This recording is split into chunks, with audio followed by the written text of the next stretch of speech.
भगवान की बहुत बड़ी अदालत है, अनंत ब्रह्मांडों के जीवों का हिसाब है।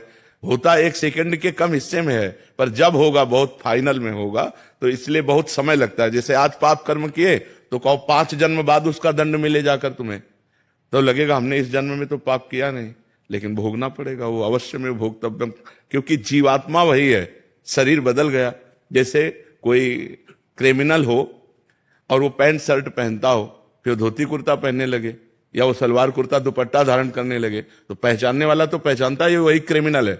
तो भगवान तो जानते हैं ना ये वही जीव है जो पूर्व जन्म में पाप कर्म किया है, तो उसको वही दंड दे देते, जाओ तुम्हें ये भोगना। अब इस जन्म में उसने कोई पाप किया नहीं वैसा, लेकिन पूर्व जन्म का पाप कर्म आकर उसे दंड देता है। जैसे संतों को है, मान लो कोई बचपन से संत है, देखो रामकृष्ण परमहंस जी के गले में कैंसर था, भाई जी हनुमान प्रसाद पोद्दार जी के उदर में कैंसर था, बड़े बड़े संतों को बड़े बड़े कष्ट भोगने पड़े, क्योंकि पूर्व में किया हुआ पाप भोगना पड़ेगा। भगवान को भी भोगना पड़ा, वो कानून से अलग नहीं रहते। भगवान ने छुप करके बाली को मारा व्याध की तरह, तो कृष्णावतार में अगले जन्म में अंतिम समय व्याध ही भगवान के चरणों में बाण मारता है, तब वो परम पद को जाते हैं। तो ये कानून है, तो भागवतिक जो कानून है वो एक राय भर नहीं बख्शता।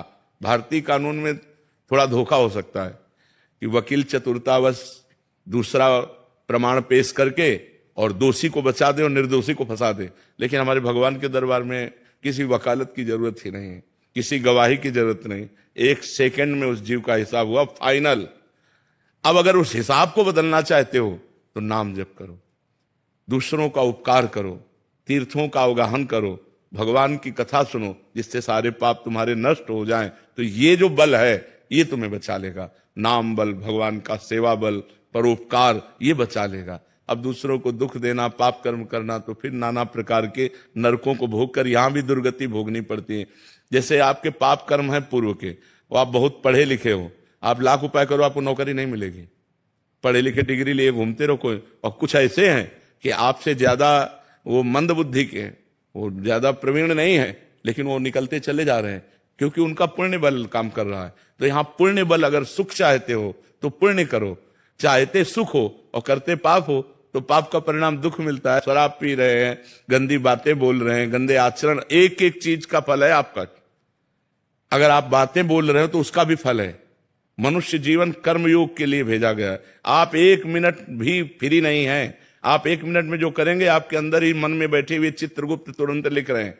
आपकी मन रूपी चिप में वो बिल्कुल सीन सहित जैसे चिप लगा दो ना तो पूरा टेलीविजन उसमें टीवी में आने लगता है, सब ऐसे सीन सहित चित्रगुप्त लिखते हैं। तो भगवान के सामने 1 सेकंड में पूरा वो चिप दिख जाती है, इसने क्या क्या किया जीव ने, बस उसको दंड मिलता है। इसलिए हर समय नाम जप करो, अच्छे आचरण करो, अच्छा भोजन पाओ, दूसरों का उपकार करो। यही मनुष्य जीवन है, यही देवत्व है। नहीं तो राक्षसी भाव में लोग विचर रहे हैं, अपने को धनी मानते हैं, व्यभिचार करते हैं, शराब पीते हैं, मांस खाते हैं, दुर्गति को प्राप्त होते हैं।